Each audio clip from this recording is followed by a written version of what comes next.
Arr, mateys. I'm a pirate. You get it? Because what the video's about? Alright lads, let's get into it. Pirates are very near and dear to my heart. After I graduated high school, me and my friends, we went on a road trip down to Florida. And right before that, I finished replaying Assassin's Creed Black Flag.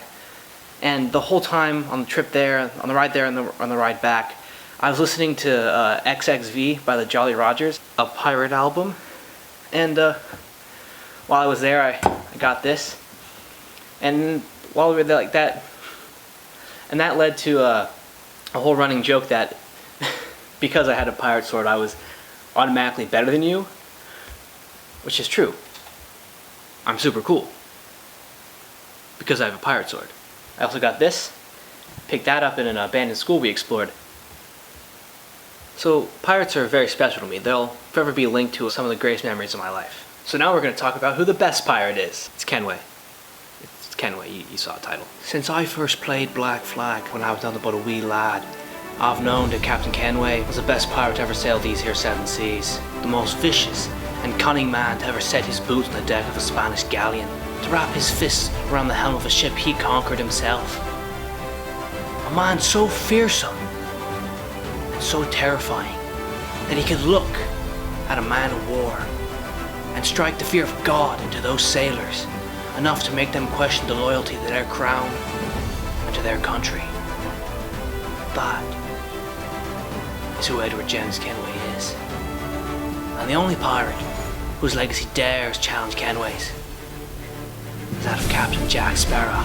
You are without doubt the worst pirate I've ever heard of. Okay, hat off now. The reason I chose to compare Edward to Jack is because, one, to compare him to a real pirate would be a lot of work and a lot of research, and I don't really find that fun, and I make these videos because I have fun doing it. Also, real pirates are highly exaggerated, and there are lots of unknowns and unkept records, so it would be impossible to definitively compare them. The second reason is because Jack Sparrow's fictional, so we can track his movement and character just as we can Edward's. Jack is also the only fictional pirate to have any level of iconicness.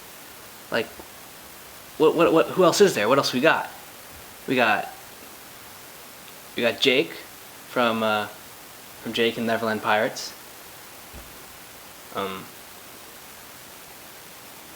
That monkey from Ice Age. Oh, and Captain Hook. Can't forget about Captain Hook. Oh, well. I guess there's Captain Nemo and Long John Silver. Pirates from books that have shaped literature as a whole and fundamentally redefined how we view pirates and swashbuckling as a genre. But I didn't read those, so I'm sticking with my Jack Sparrow plan. And don't get me wrong, I love the Pirates of the Caribbean movies. They're some of the best pirate movies there are. All of them. I just love Black Flag more. Now, this isn't going to be some in-depth character study because, again, a lot of work. Most of it's my opinion. I just want to have fun talking about pirates. Now, in direct contradiction of what I just said, we're going to talk about the characters.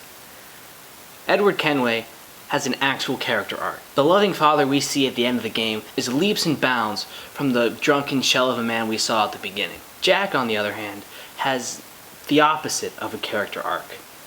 As the movies progress, his character regresses. In the first movie, he's a flamboyant yet manipulative buccaneer who is driven and disciplined. He refuses to shoot Will because this shot is not meant for you.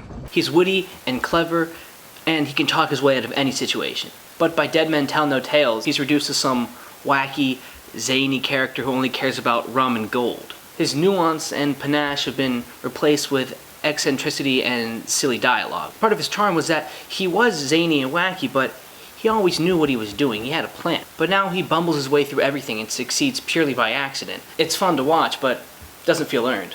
Edward's character evolves over the course of the game in a satisfying and believable manner. He becomes a privateer in an attempt to get money to better the life of himself and his wife Caroline. He eventually turns to piracy, but still with that goal in mind. Throughout the story, he may stray from that path, but he never loses sight of that goal, even when it seems like his wife has given up on him. The only thing that changes is how he goes about attaining that goal. At the beginning of the story, he's headstrong and careless and causes so many problems for people around him.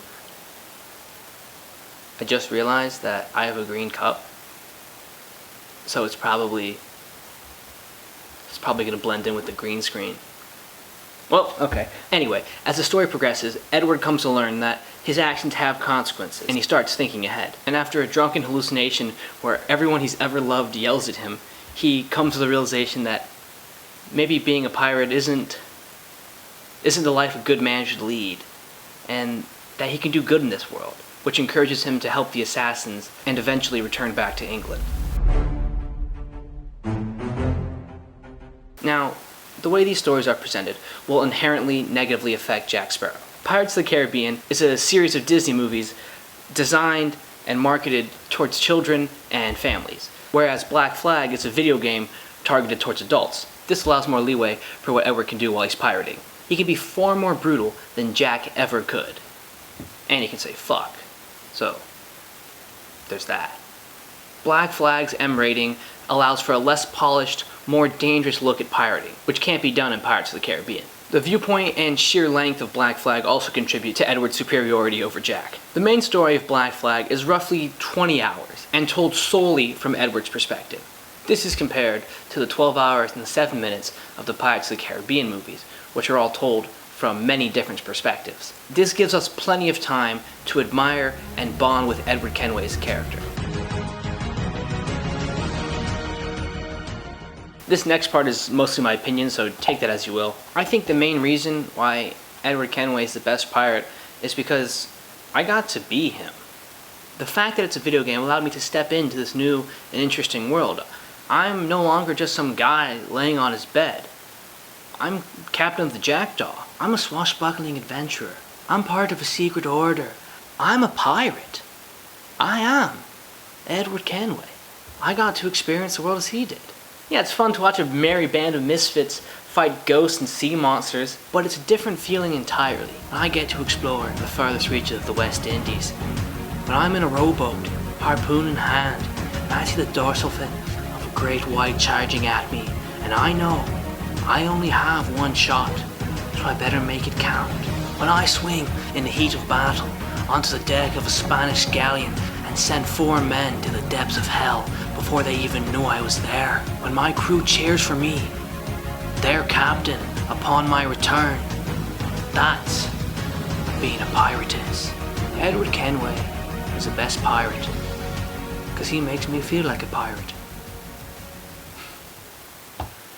Thanks for watching, mates. See you next time.